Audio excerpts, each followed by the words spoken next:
Eza komona ke IDPS oyo bundelaka on dirait perdre ba valeur nango complètement. Tu comprends je vais te comprendre Félix T. Je pense que au centre na bateau parce que ça na bon au centre au centre na caméra très bien mais pendant que biso toujours pour IDPS ba caméra auti ko ça là il fallait démissionner. Voilà pour l'accession que au Congrès bazou la guette.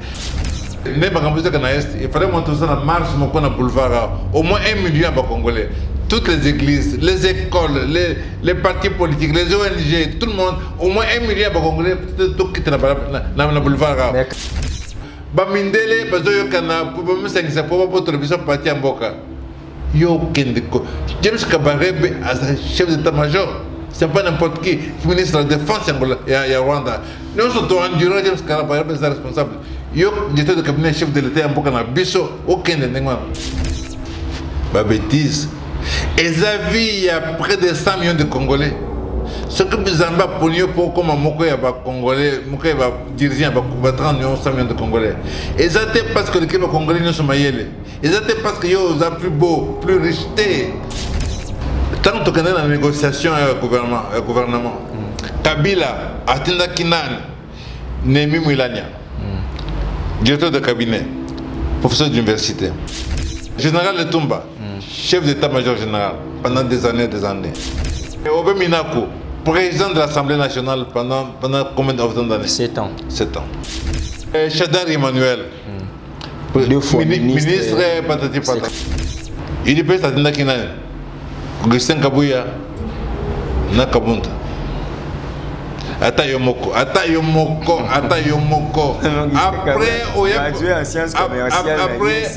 l'autre côté étudiant après Maman Olive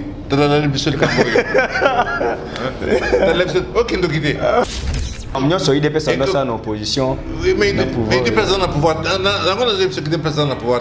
Ce qui des personnes qui n'ont pouvoir, il fallait que ma proposer une réforme. Tout ce que l'on a. Oh, on a déjà dit la base de 6. Ah, il y a des gens qui n'ont pas de vous n'avez pas de mitata yomoko. Vous n'avez pas de pistolet. Vous n'avez pas de notice. Par contre, l'indication est à terre. Oh, ce que je me rappelle comme un bébé. Yaloui. Nazo zelo na kati landangai. Olukaki yango au 600. Tu vas ta posologie. Tu vois, il y a podium. Jamais.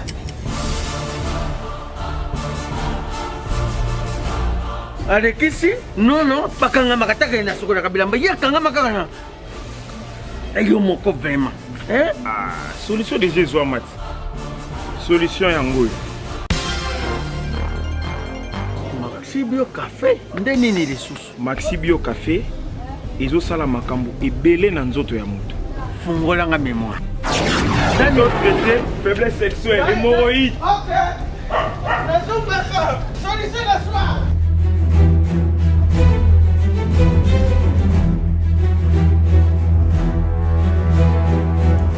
Tomate Napoléon.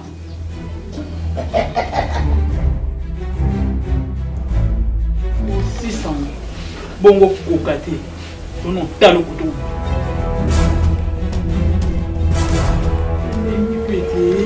Maxibio Café. Nazonga kamwana. Maxibio Café. Et bongisi bala nanga. Rien à dire. Podium Napoléon. Pakaluya zomi mwana. Tomela ka na bino yango. Force Mbetu. Danger. Maxibio, café original. Bande ko tomela yango bona santé na biso. Ezali. Bana King, bana Dar es Salaam, bana Poto, bana Mokili Mobimba. Site FM moko. Afrique Info avec Frank Stemai. Kiandankala. Twende. X-Bass Marandura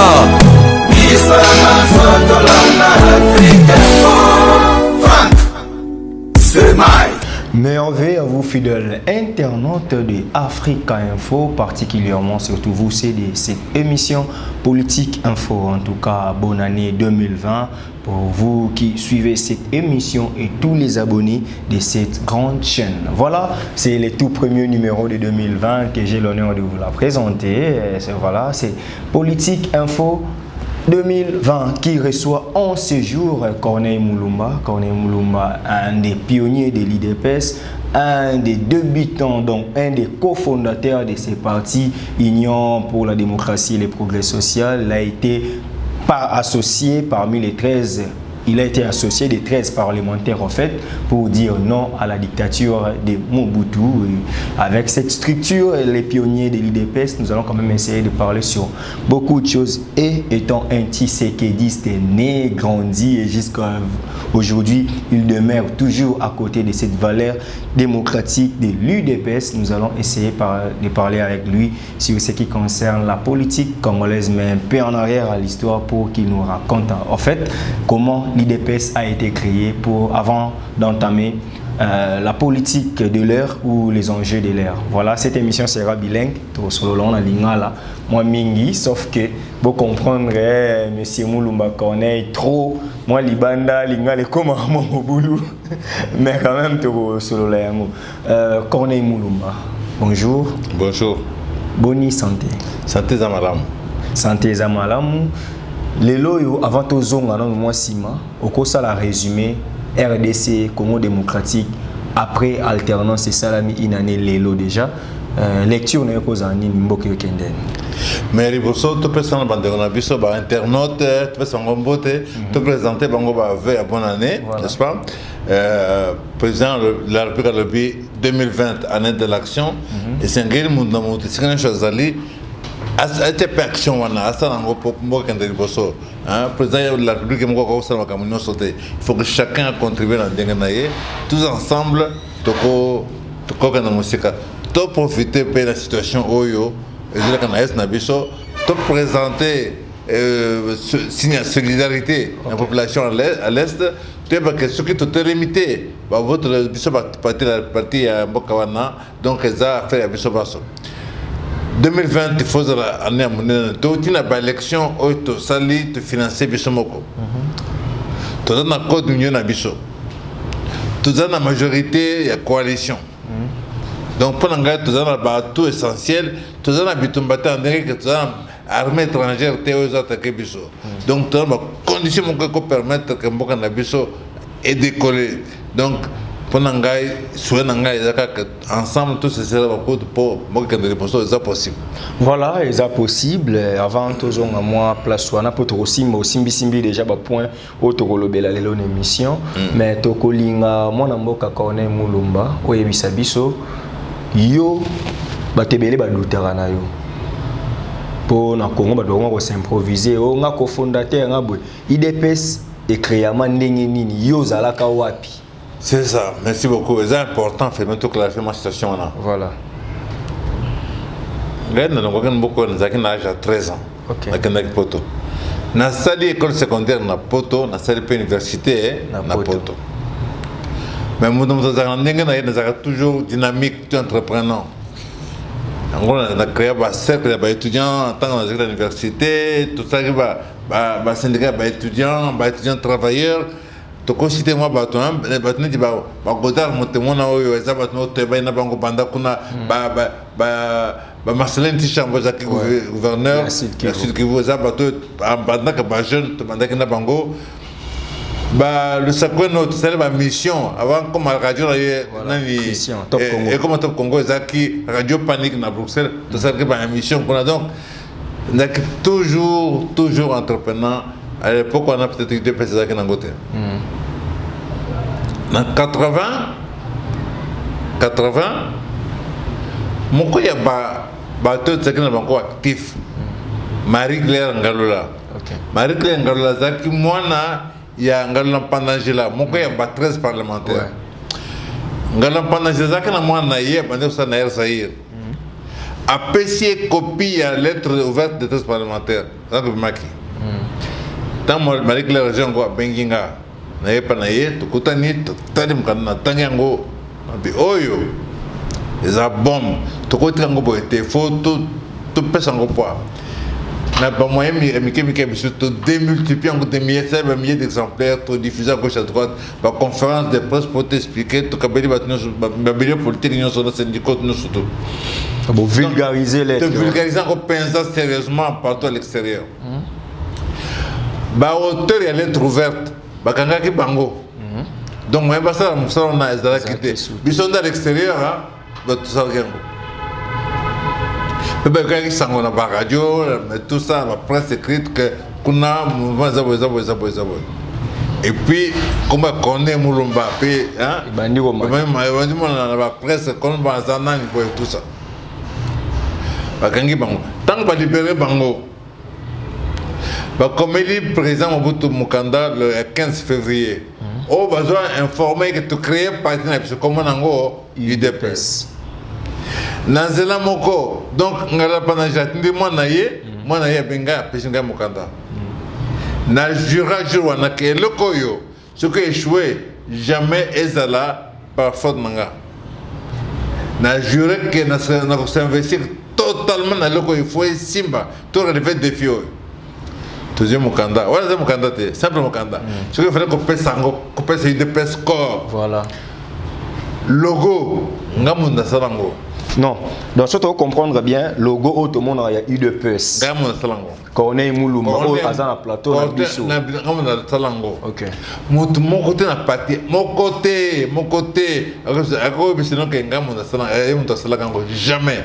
Parce que ngana kosa na éviter sika nini na imprimerie nini na machine na salango surtout.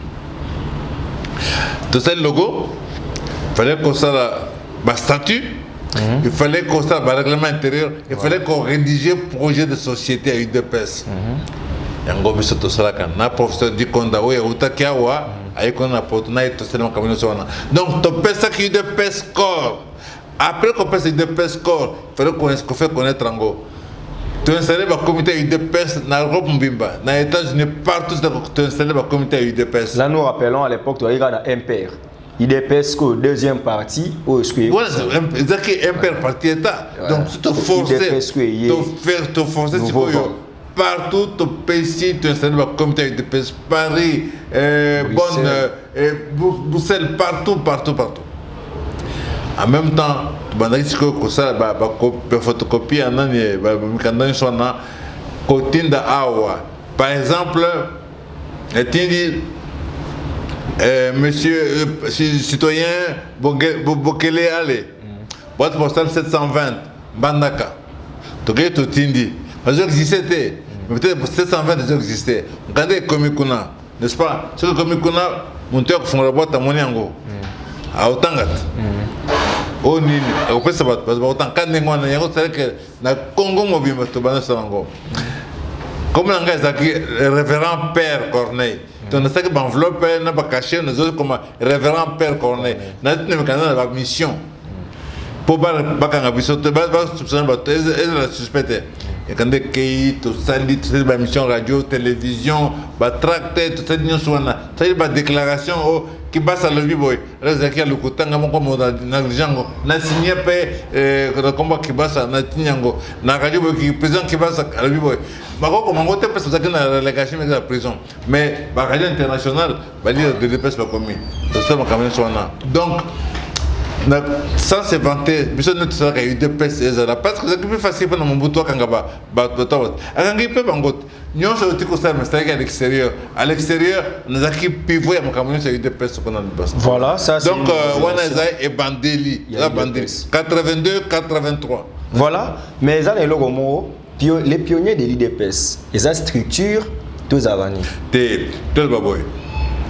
Et ça qui il y a 3 ans d'ici.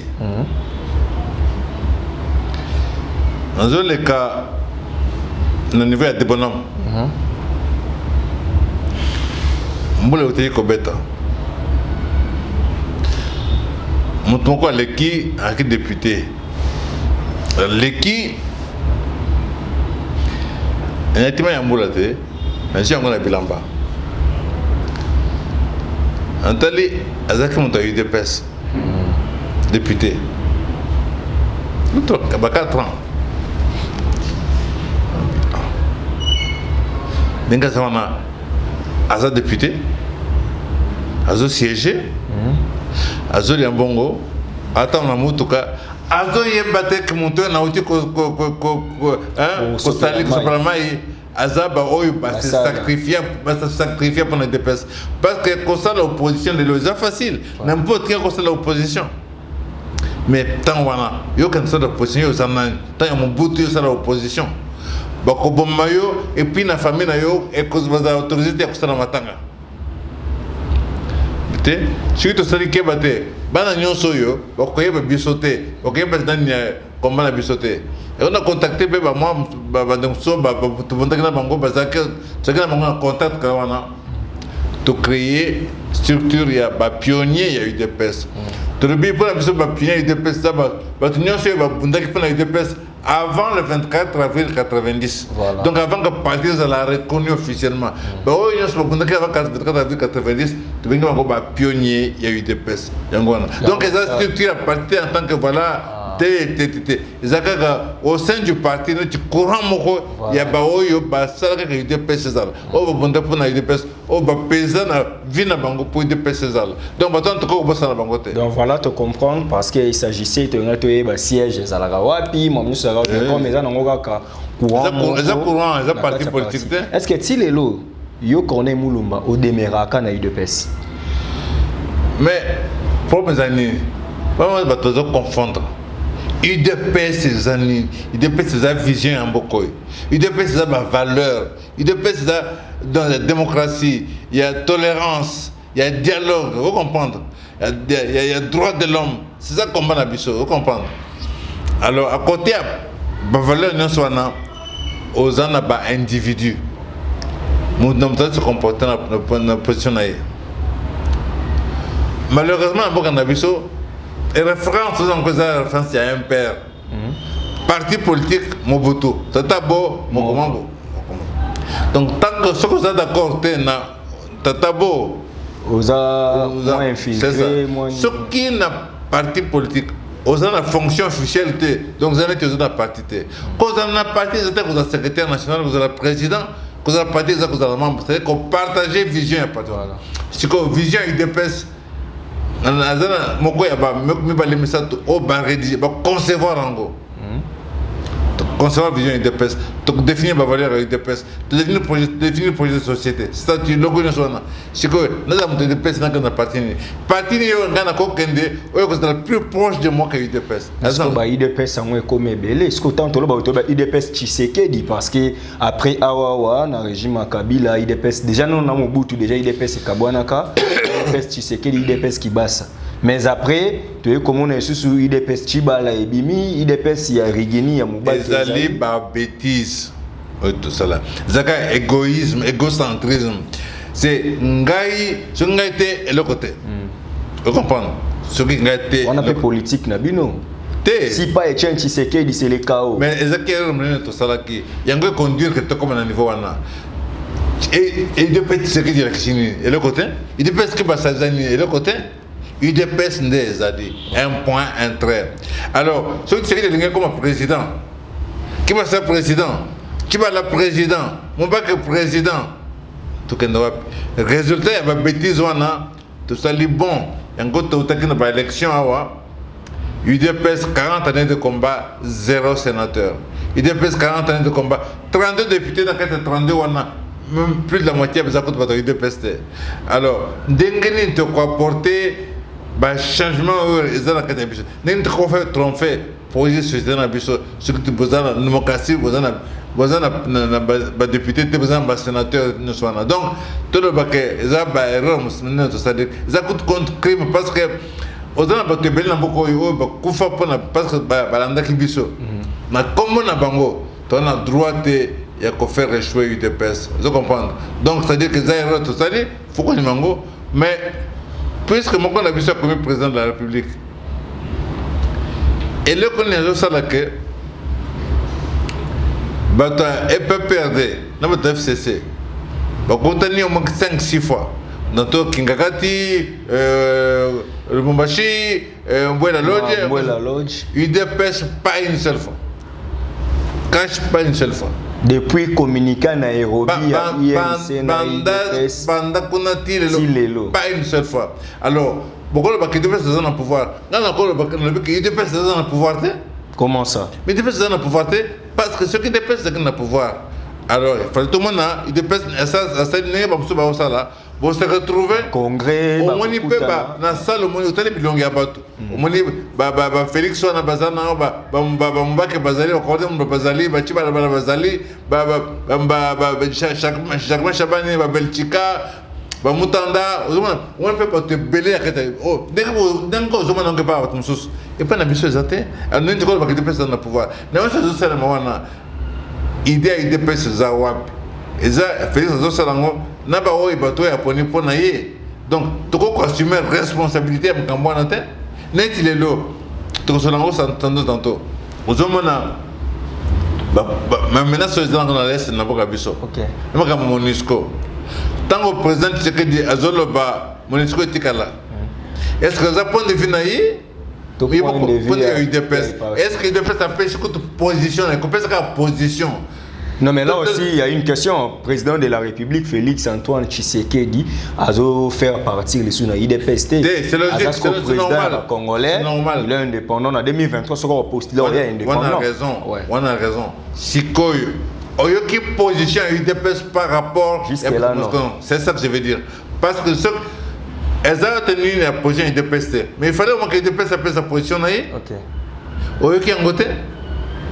Est-ce que pourquoi IDPS a lelo moi désordre ma casse n'engo décrier si IDPS a comment silencier tu eba IDPS na ba nzela na ba action côté les mela mamabe mais est-ce que lelo IDPS a eu chance wana qui a bimisi président na katinae mais qu'est-ce qui fait que IDPS a comment endormi IDPS a comment divisé na kati wana ba courant ezoyo kana to ka décision finale na ABT ezoyo kana te au parti ce qui a ba o Etienne Tshisekedi donc bah courant on a raison pour une personne simple parce que Tobomaki UDPS en tant que parti politique UDPS c'est comme un mouvement de soutien à Tshisekedi ce qui Boma UDPS parti politique c'est association l'association aux membres associés aux organe suprême au assemblée générale na parti au congrès aux un bureau politique aux un organe délibérant aux un bureau d'études nous sommes et le côté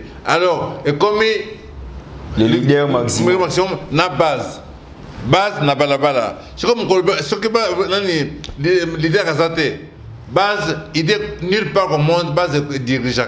Voilà. Ok. Il s'encadre, ces bureaux politiques sont on a besoin de décider.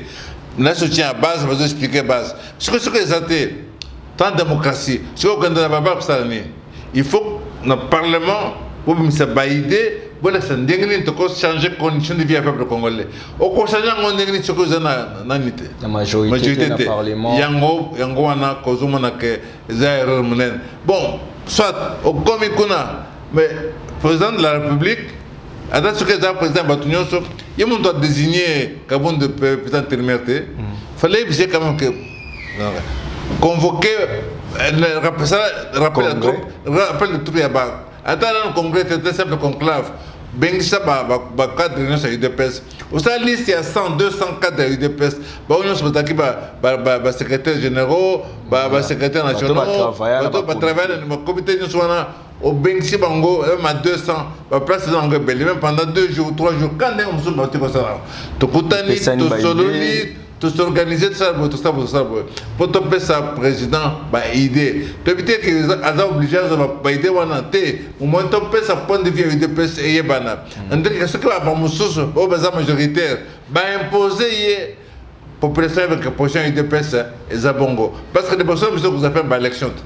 Tu as l'élection, ce qui te salit et faut se distinguer par rapport à la valeur. Vous êtes trop distrait, INC a préparé l'élection, FCC n'en parlons même pas, mais IDP c'est ça. Alors, on a président le public qui est mon cause responsable parce que il y a mon tazan moi, il y a mon tachek kabouyete, il y a mon tachek kabunte, il y a mon père à cause de que a imposé Bango Bassalango parce que sinon et vous allez bitumba ce qui groupe est télémé groupe est wana télémé wana ndeko sala soka na soka tozana chance ya moko ya bato ba yebi mambo statut ya IDPS na sala be monsieur Belena bandeko mususu bazala d'accord te na nomination ya Jean-Marc Kabund babi ke na statut na bino ya IDPS et prévoyait te président intérimaire président Fauta na congrès ba ponaye aza élu a ozala na valeur wana mais président intérimaire et puis ça fait presque une année en auto okende congrès au salamate wana eza sous IDPS te yo kolobani te bazana a raison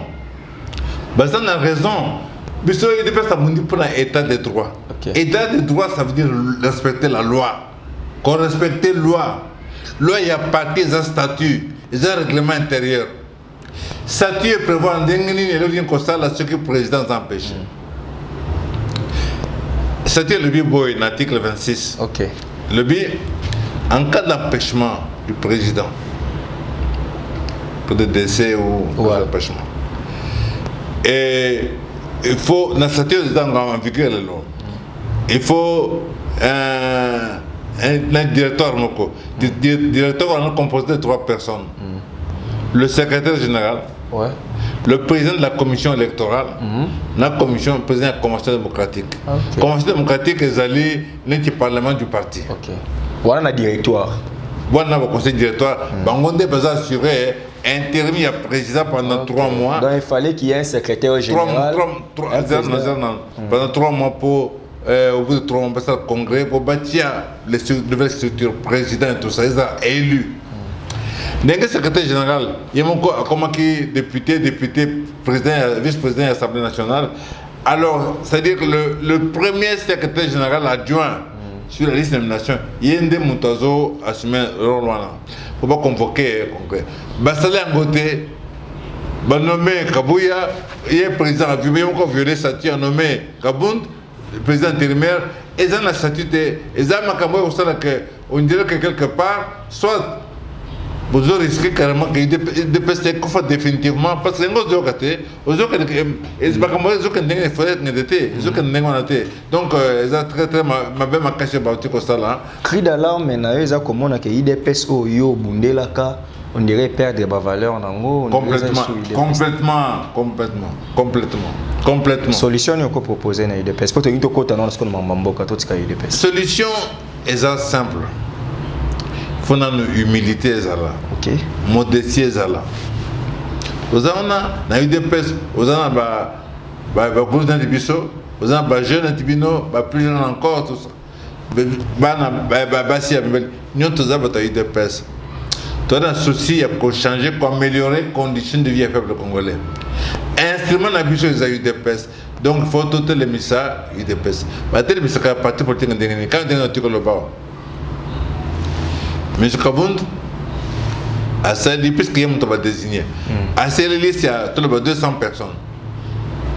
Même à cause de ma vungwana, bâton ça va gagner quoi na, ma vungwana gagner qu'on a volontaire à mon côté, et Belgique va gagner à mon côté.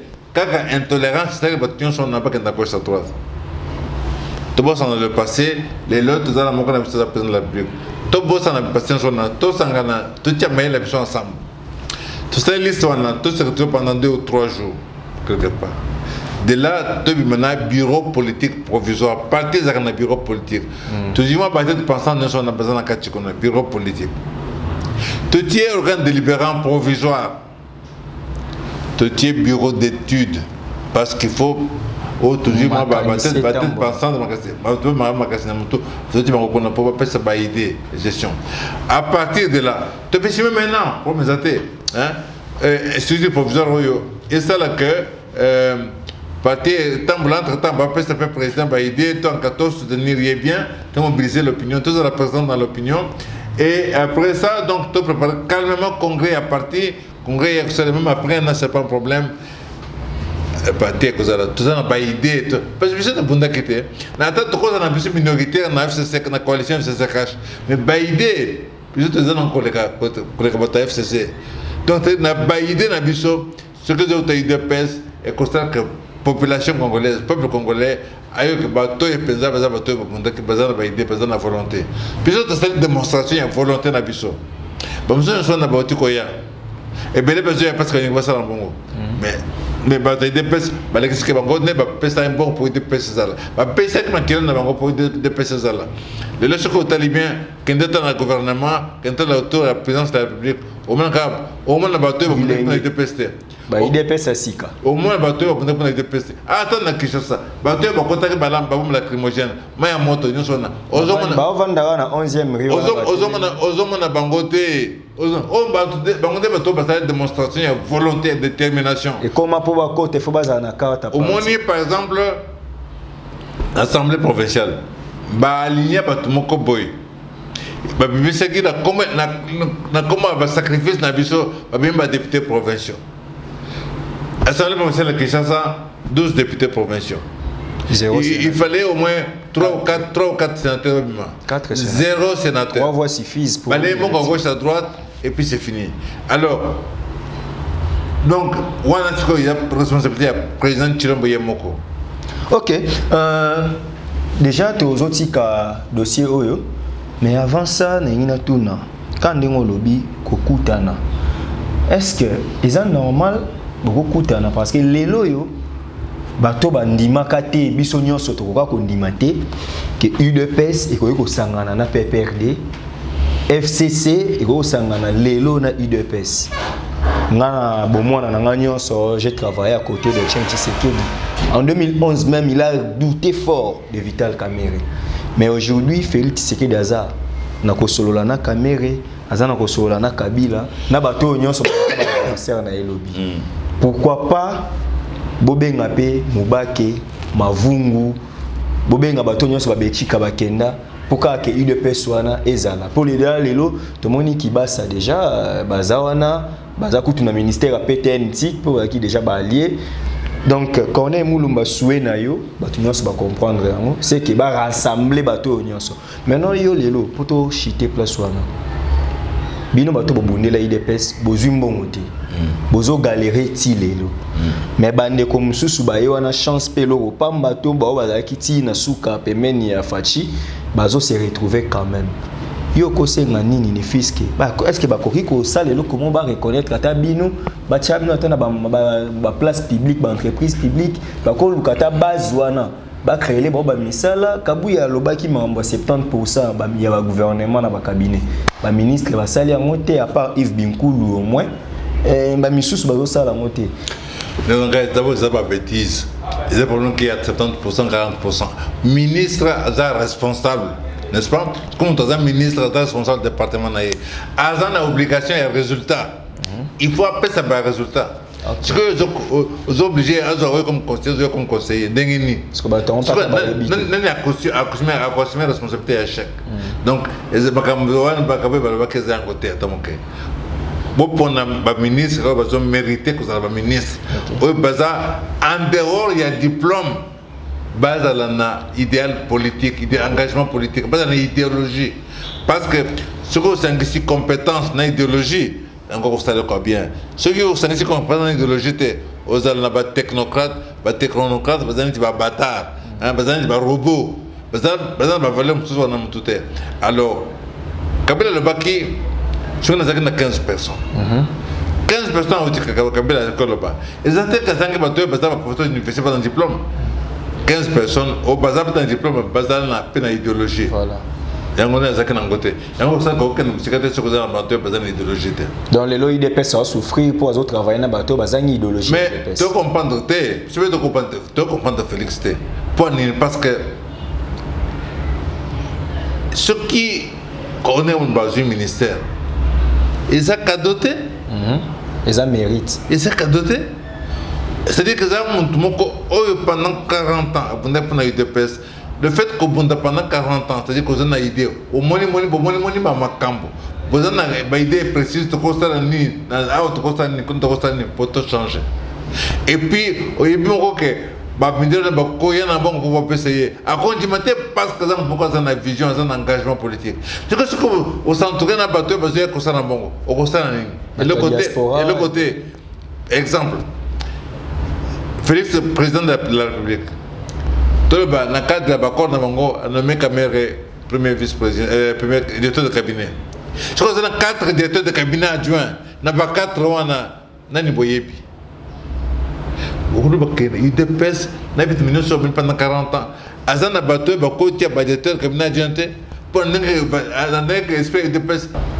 Au centre de la caméra très bien. Mais pendant que les gens sont pour UDPS, caméra, Azaraki, membre de Frogemo, Front des jeunes mobotistes, tu as banné depuis 90 ans. Donc, ils ont réalisé dans le temps que combien UDPS c'est Zanine. Donc, Bissou Batobunda, tu es bien de l'autre côté. Alors, ceux qui ont Babunda pour l'UDPS, ils sont bien de l'autre côté. Ou écarté Bango Nyonso. C'est-à-dire qu'il y a un métier en dehors de l'UDPS. Donc, comment vous avez mené l'UDPS? Parce que, tant qu'on est la campagne de la présidence de la République, n'est-ce pas, une campagne présidentielle, pourquoi il y a l'UDPS? On a dit que la pionnette. Au bastard qui UDPS est là. Je crois que le président, vous avez ignoré Bango. Dans mon acquis, le président Saleh qui discours à l'état de la nation dans le Parlement, devant le Congrès. Na Kinshasa, tu as 4 et 13 parlementaires. 4. Bazana. Mon côté, ils ont invitation. Mon côté, c'est que nous. Même si tu as une invitation. Donc, est-ce que vous comprenez qu'il y a une compatibilité? Ils ont Bobunda qui n'a Salomon ou Azar Roboam, Bino Boyakina David, Boyakina Papa ou Azana Moua. Ma bêtise. Et il y a près de 100 millions de Congolais. Ce que nous avons pour nous, pour comme Moko ya Congolais, Moko ya dirigeant, 30 millions de Congolais. Et ça c'est parce que les Congolais ne sont pas yélés. Et ça c'est parce que yo ont plus beau, plus richeté à pêcher pour au rassembler bateau. Aux rassembler au rassembler dans bateau, aux bien que bateau est abondaki. Et c'est plutôt bien bajoué na bajouté. Pour gérer, il faut que pendant de pas ses valeurs, de pas son engagement. C'est la jeune, à cause de 18 ans, à cause de 16 ans. Mais aussi un problème. À cause de 80. Bino Bozaki basé na contestation, peut-être que Bozaki préparé et les lots bazomona que bako soit risque, on a été fatcha mona ko soit risque. Na ko diriger parce que ndambo pe bazawa na ba sa eloté. Comment ça? Comment on peut dire ça? Parce que donc au Koye Sangak, Kaboun Azab président intérimaire. Tant que dans la négociation avec le gouvernement, Kabila, Atinda Kinan, Nemi Moulania, directeur de cabinet, professeur d'université, général Letumba, chef d'état-major général, pendant des années. Aïbi Moussalaye, et Obe Minakou, président de l'Assemblée nationale pendant combien d'années? 7 ans. 7 ans. Et Chadar Emmanuel, deux fois ministre secrétaire permanent. Jean Bouillou, patron de service d'enseignement, plus ministre aussi et tout ça. Je m'arrête là. Il peut être à Kina, Augustin Kabouya, Nakabunta. Atayomoko. Après, gradué en sciences commerciales, l'autre côté étudiant. Après, maman Olive. Tu as la mission de Camboya. Ok, donc idée. Mais tu comprends, c'est-à-dire que ça Banjé Miné la nation. Non, mais il y avait aussi François Mwamba. François Mwamba, ça m'a été pesté. François Mwamba, Azam m'a été pesté. François Mwamba, il a été pesté pendant 89. Akenda, Nabemba, MLC. 89, à rejoindre Mobutu, à commander conseil Conseil national de sécurité avec Bafundo et tout ça. Après, à Kendakina, déjà MLC, après, il a créé un parti tout ça. Après, il s'est rallié dans le rassemblement. Ok, donc quand on a vu que IDPS, au besoin d'un professeur d'université, au besoin d'un grand avocat, au besoin d'un Botin de Kabouya, Nakaboun. Face à Batouana, avant d'aller au Répanda, votre faisait si c'est ça. Parce que Kaboun va me mettre dans la lodge. Collier bien là-bas, comme ça, cheval, tout, un côtier bien ça, contrat bien. Voici ce qui est dans le pouvoir. Préparer, bien le préparer. Parce que Kabouya va loger na Fleuve Hotel. Fleuve Congo. Fleuve Congo Hotel. On a Fleuve Congo Hotel. Drink. 20 nyonso zakuna biloko nyonso kolia zakuna obapeka bouton motoye na plateau nyonso osengi bapesi nyonso osengi abosani objectif après ça bokozaloke ndenge nini baprépare yo mentalement okozaloke ndenge nini otomona donc nalobi ke okosana tia bato te omoni frère congo oyo nakoyebi c'était combien ya bandeko na biso bazwi ndenge oza wana bakangi na butu baye bazwi yo bamemi likola fleuve wana na bato pirogue banino libanga ya monene bazwi babwaki yo na mai ntini soki kuna bamosusu batie bango na hélicoptère likolo ya forêt côtière bobwaki bango e bacentre awa oyo eza beto benga oyo eza circo oyo commune circo ya commissariat général à la police combien babomokuna combien Luzumu na kombo ya bato nyonso wana ekafera na kombo ya bato nyonso wana oyo yakolobaka te baoyo te bango bayebi te kone mulumba aza ndenge otokoloba oyo tobandaki depuis 180 kone mulumba azaki représentant plus potentiel ya UDPS na Europe azalaki vice-ministre ya plan azalaki secrétaire national du UDPS en charge de plan et stratégie. Hasta que parlement pendant de nombreuses années en tant que député sur la transition. Ouais. Hasta passé dans le dialogue. Yo mutwana pona yo mutwana zana expérience te. Akoko ça la UDPS te. Bakabu ndeke bakabu naka bakabu bangonde bako négocier. Tango bakabu naka bakabu ya wiba bengonde. Ti da biboy.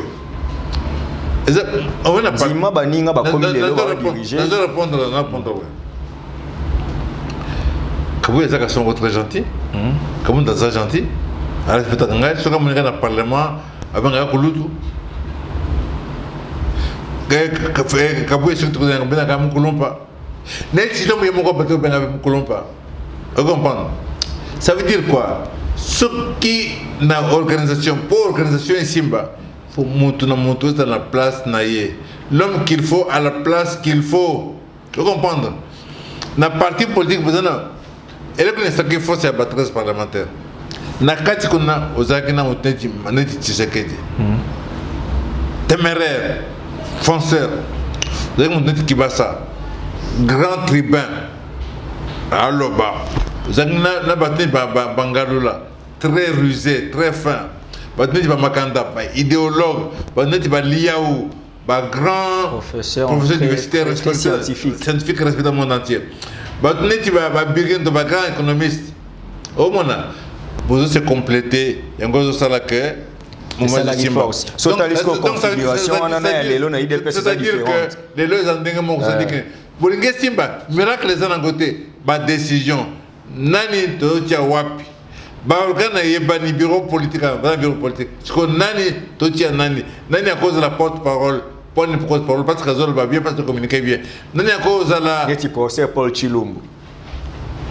Na cité pas tout mais bien que ozana bato o to cité na place en fonction de tempérament en fonction de compétence ndenge ce que vous sangisi nyonso na aux ba résultat ozomona na cause de la contre mais pona ngai kabuya azana place na été secrétaire général du UDPS c'est toi équivalent à François Hollande hein donc au tiers bango bas François Hollande parti socialiste et secrétaire général na i parti socialiste congolais UDPS Augustin Kabuya donc au tiers bango hein au tiers bango tu comprends aujourd'hui Jean-Marc Kabound président du parti Joseph Kabila est un peu président donc tant il y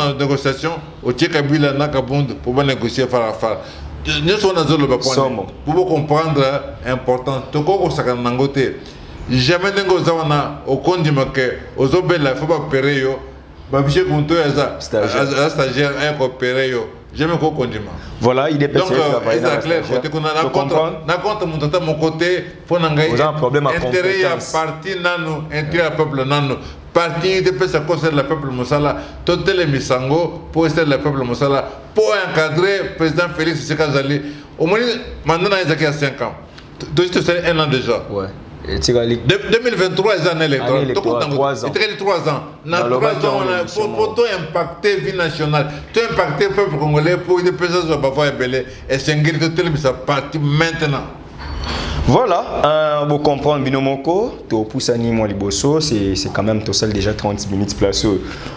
Voilà, qui est là il y a 10 minutes, to kenon moment moulai, connaît Moulumba, une année alternance.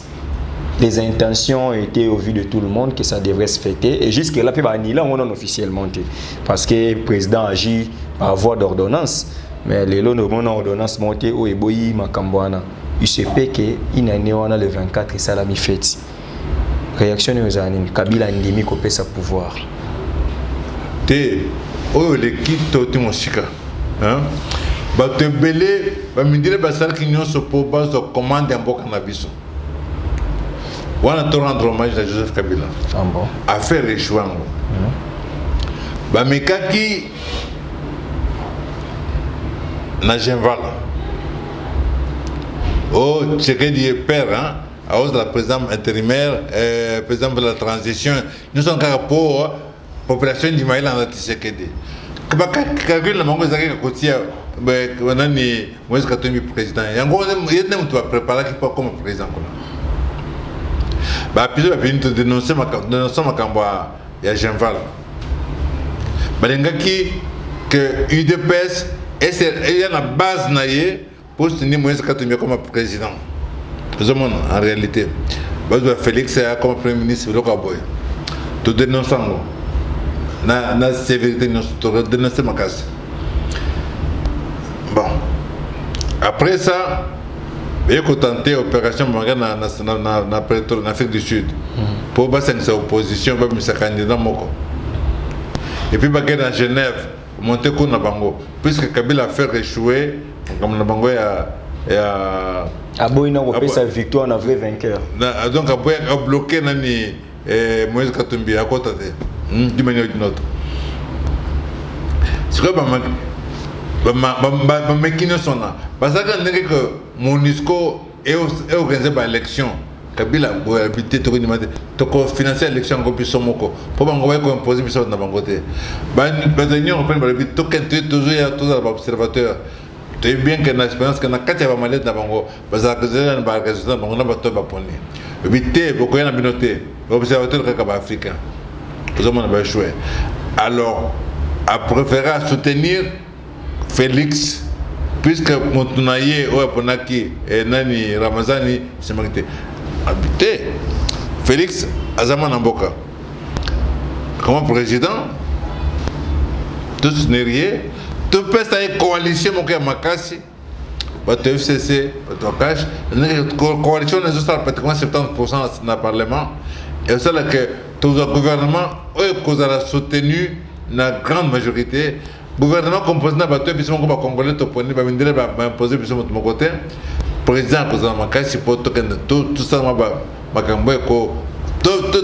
mettre pas dans biso. Wana toko devoir ango sincèrement na Joseph Kabila faut que le bango. Donc wana ebozana tina te ya kolela ke FCC zotela Fachi Bakoka jambe parce que ce sont les gens de l'IDPS qui pleurnichent à tout moment que FCC bazo bloquer ba bloquer nomination ya Kyunguna nini bon ngana zomona te sikani FCC a bloqué. Aussi l'exemple ya ba ordonnance wana. Président de la République à sa propriétaire, il y a Congo. Le président de la République a la constitution. Et ça, on a mis bien coupé, il faut respecter. On est allé pour Sami Balé. Ah, on a une coalition. La coalition des Sengelini. Et Sengeli avant tout, c'est une décision. Tout s'est concerté. Bon, ok. Tout de suite, président, quand même, un président directeur de cabinet. Il y a de coalition. Il faut tout nommer. Ok, il faut remplacer ma tête en fonction. Banane. Entreprise, Jacamine, Mimiba, chemin de fer, bon, tout comme la Mondengeni. Mais nous avons Jacamine, on a besoin de chemin de fer. On a besoin de Mimiba, on a besoin de Boyokani, président de Missi par ordonnance. Vous comprenez? Quand on a une entreprise, nous remplaçons. C'est logique. La même chose pour la diplomatie. La même chose pour le territoire nécessaire. Il faut les rendre. Awa, commission, président erreur, touche, à nommer comme ça, alors que même conscient pour voir que candidat le gouvernement négocier le gouvernement le gouvernement premier ministre il y a un président là voilà article 90 de la constitution voilà ndenge tu décider kuna président ko boya na ye parce que le gouvernement des autres gérants au jour le jour n'est-ce pas encore ba oyote pour remplacer à ce temps encore ba bochelanga Marc bochelanga Paul on comprend bazaka ndenge wana aya bo bousculer président au celui-ci est erreur donc pour nayo FCC na cache problème exacté ba nazo ba episanga décision nini FCC a bloqué. Décision ni FCC a bloqué. Au contraire, on a un candidat pour l'engager. Si tu penses que c'est dynamique, il y a pas que un dingue juste à avancer. Avant tout comme à fin d'année, tu connais boy. Il faut dire proposition, réforme appelée, il fallait UDPS ça déjà. On dirait le peuple d'abord. Parce que UDPS a Bundaki. Donc, de temps que Bundaki, tu n'avais pas idée. N'a pas décision, il fallait apporter. Il fallait déjà qu'avant tout comme on décembre, disait moi, réforme appelée, et ça ne fut déjà en discussion. Ce qu'on a tenu le lot. Et réforme, les anges, style lo. Et le résultat. Le peuple d'abord est comme un slogan, etikali nango, état des droits. Mais on sur IDPS ça en opposition. Oui, mais IDPS en pouvoir. Ce qui IDPS en pouvoir. Ce qui IDPS qui n'a pouvoir, il fallait que ma proposition réforme. Donc mon IDPS a vraiment un pouvoir, mais IDPS c'est un pouvoir. Mon IDPS c'est un président de la République. Mais président de la République c'est un président de Congolais. Voilà. IDPS c'est un pouvoir on a IDPS c'est il dépêche parti négociable pour parti dépêche na parlement vous avez 32 députés dans 32 même pas la moitié parce que il dépêche ça va côté boyer la présence de la République aux gens a besoin na idéologie il dépêche c'est quoi tout ça là il dépêche ça Abraham kuna na presse lo kabanga mutu na diaspora ba na presse il pas ko kamambute IDPS est un combat. IDPS est un combat. Voilà, Corneille Moulumba. Année action. Facha lobby. Pour na yo action. Au bien que le on est bandé. Zana mon coussé. Action na ici. Non tu que le bas que ceux qui pensaient IDPS s'étaient réunis. Ceux qui tant Kabila je sais pas comment président. Acte Liboso va convoquer cadre UDPS, va Koutana, va convoquer bureau politique à UDPS, va convoquer bureau politique, va convoquer bureau d'études à UDPS, va Koutana. Pour pas miser Baïdé. Il fallait que Baïdé ne soit accumulé pendant la bamboule tout misango pour et comme action. Vous comprenez? Donc c'est la néo-action est utopique alors. Mais la néo-action est qui est le côté. Alors dernier mot, ce qui tous accords dernier tous accords contenu. Et puis je les canoki hein. Je le kanoki bandana na UDPS aux amonto UDPS a bunda pendant 40 ans UDPS à la question du peuple congolais que effectivement bunda qui a sanctionné ba idées dans la proposition et bon on est le peuple d'abord tant le peuple d'abord je me suis président de la République n'est-ce pas donc vous qui avant ils ont combat qui ba réforme en année de l'action. Alors il faut IDPS est monté à l'avant-plan, apporter ma réforme, ma proposition.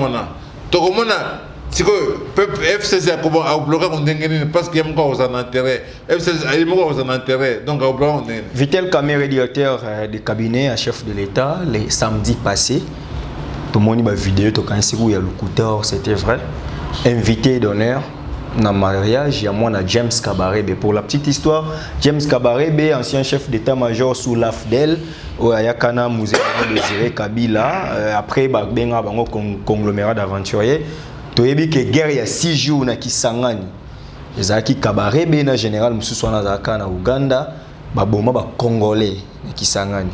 Kamerhe a sala discours contre Kabarebe na interview moko wana que la communauté internationale devrait sanctionner. Aujourd'hui, Vitel Kamerhe, na mariage, comme quoi invité, il y a beaucoup de discours, non, le chef de l'État n'est pas invité, ça va créer des problèmes, tout ça. Mais notamment, Moni Makambo.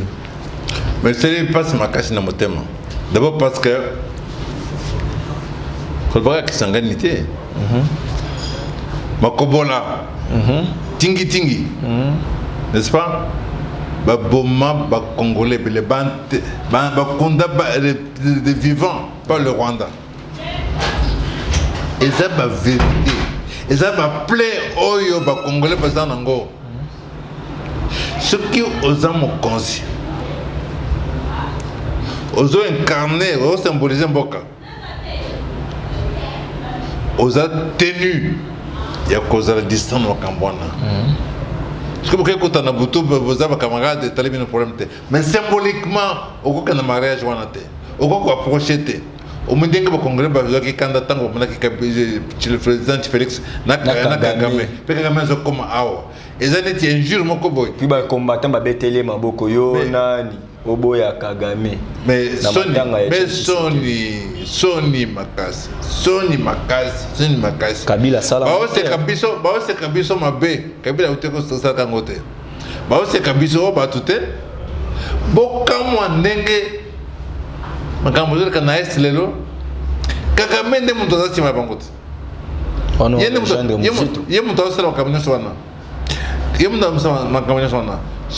pendant cette période-là, il y a un mariage à James Kabarebe.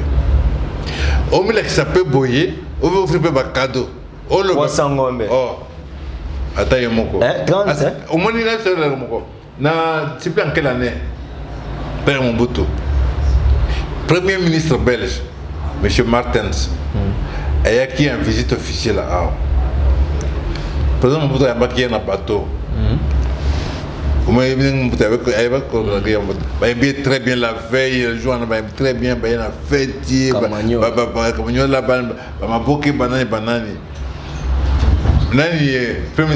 a emballé, micro et Amérique demande déjà, ah j'aime ce pays, j'aime ces dirigeants. Avant Zonga, l'image va être déjà. Belge, mon image. Oyo Martin, j'aime ces dirigeants, mon bout en face. Tant qu'on Zongi a niati le lendemain démissionné. Il faut démissionner. Zomana. Ma caméra a été comme ça, il fallait démissionner. Voilà pour l'accession au Congrès, la guette. Pour la il fallait montrer ça la marche, mon boulevard, au moins 1 million de Congolais. Toutes les églises, les écoles, les partis politiques, les ONG, tout le monde, au moins 1 million de Congolais, tout qui est dans le boulevard. Mais cardinal Fridolin Ambongo, à hauteur que ça, la Zakina Beni, à l'Obéli Maramboyo, il y a insécurité à Est, c'est comme s'il est mal compris. Non, c'est-à-dire que au moins, ce que tu as marché en Engwana, monde entier, hein, comment on va image, on va Congolais, on va télémi sur que on va respecter biso.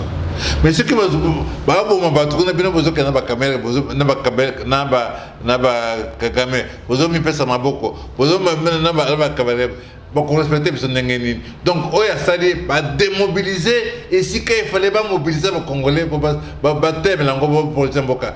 Président de la République a démobilisé, caméra a démobilisé. Ba démobiliser les Congolais.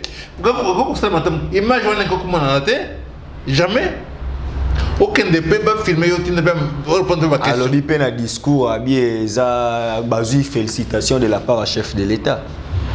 Ce qui basé félicitations de l'État c'est trahison.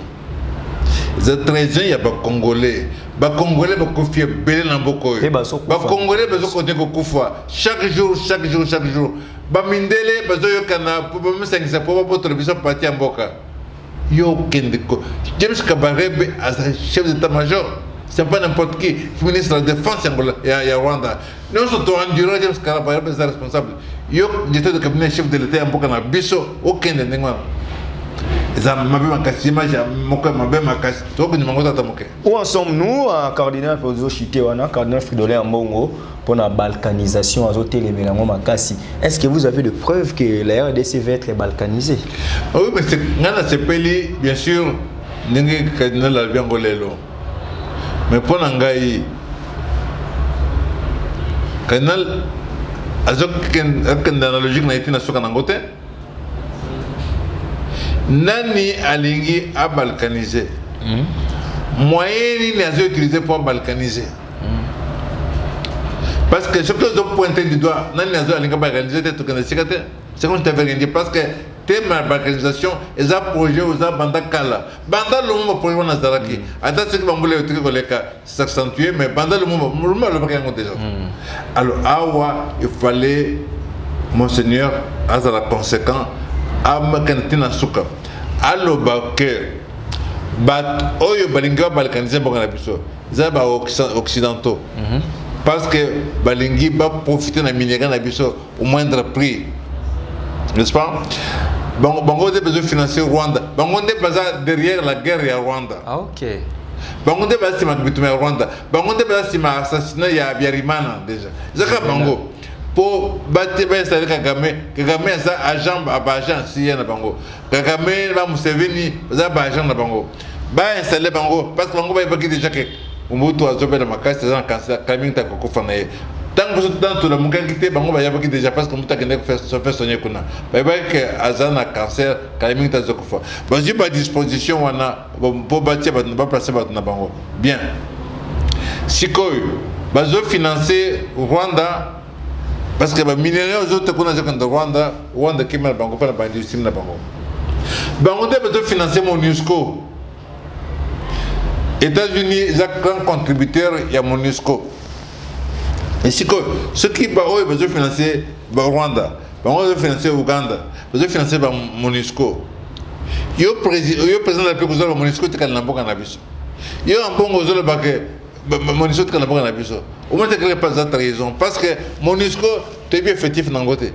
Tu as évité l'armement dans le côté. MONUSCO est commandé dans l'étranger. Pas besoin de profiter de la minerai dans le MONUSCO est ce commandement, il y a état-major congolais. Dès que tu connais MONUSCO, tu ne connais pas la mission. Alors que logiquement, il fallait dire que MONUSCO est long, direct, est long. Quand Kabila a dit qu'il fallait MONUSCO est long. Il fallait MONUSCO est long. D'abord, donc, tu renforcer la présence militaire dans le cannabis. Même chaque village à Grand Nord, tu tiens au minimum 10 soldats. Tu as 1000 villages dans Grand Nord. Sur les 1000 villages, il y a le maximum 10 000 soldats.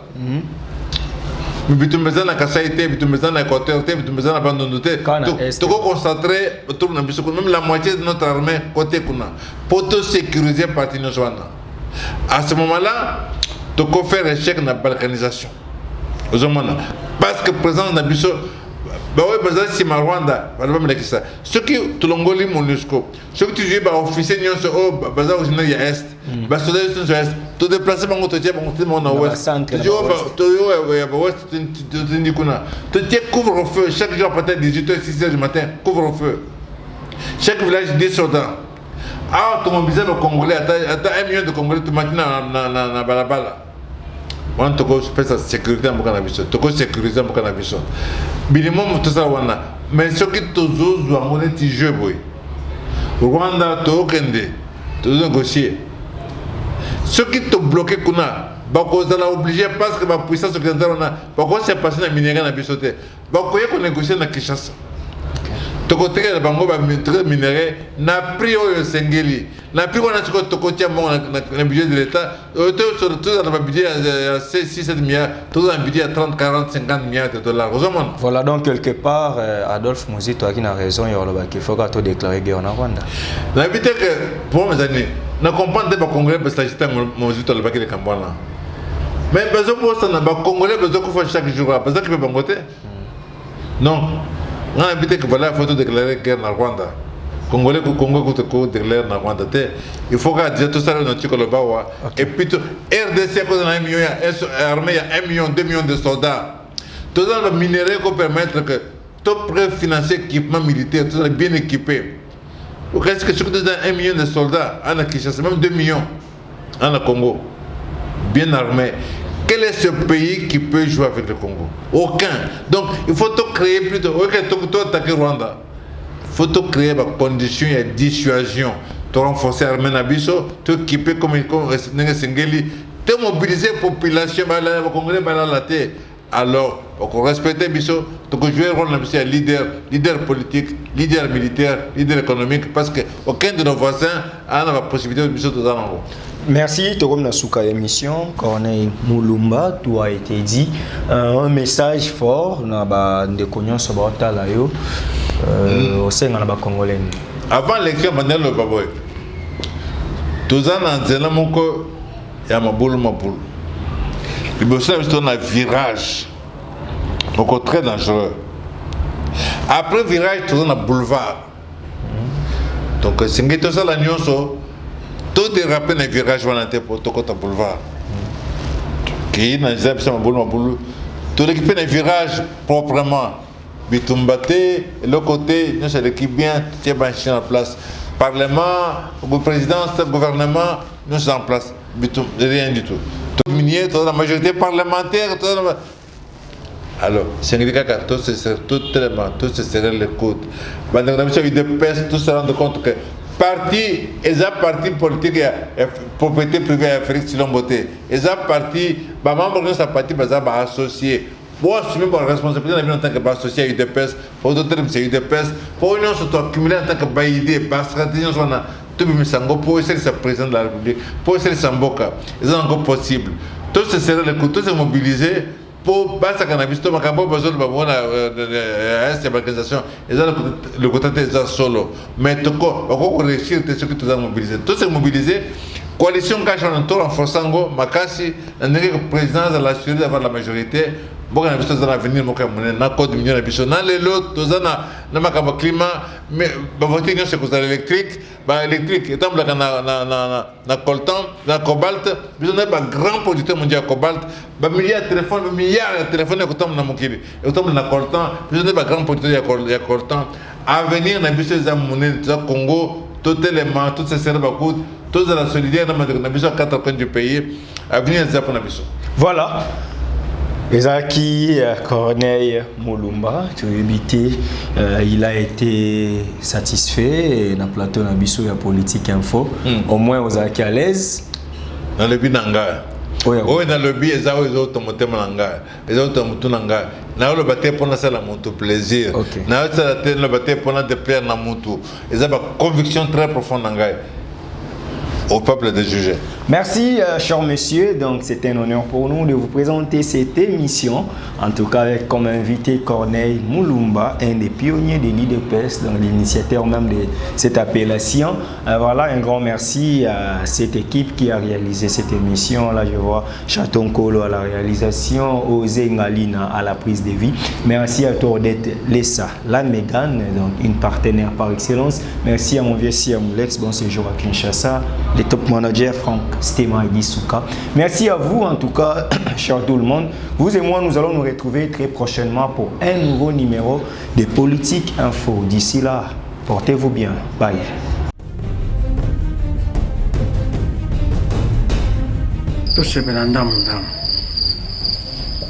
Oh, on a déjà dit la c'est tout 6. Ali lo zo kena ngo bomanga. Loko nyangisa mitata yomoko. Te uzinga di pa epistole. Loko nyangisa notice. Ba contre indication izate. Oh. Ce que yo mela kabloka mabe. Yalo oui. Nazo zelo na kati landangai. Olukaki yango. Au 600. Tanga ta posologie. Tu vois ya podium.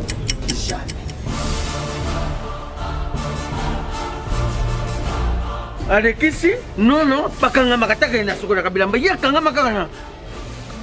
Ayo moko vraiment. Hein? Ah, solution de Jésus Amat. Solution yango.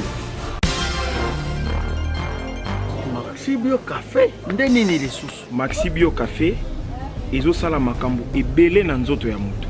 Fungola nga mémoire. Dans notre traité, faiblesse sexuelle, hémorroïde. OK. Solution la soir.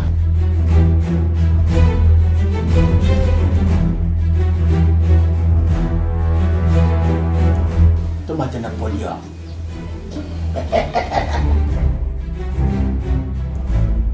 Au 600. Bongo kokate. Non, talo kutu.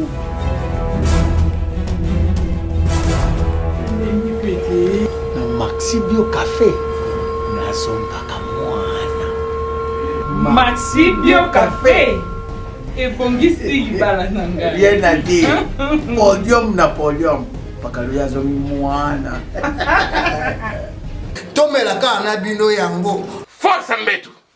Danger. Maxi Bio, café original, bandeko tomela yango, bona santé na biso. Ezali bana Guine, bana Dar es Salaam, bana Poto, bana mokili mobimba. Site FM moko Afrique Info avec Franck Semai Kiandankala twende X-Bass Marandura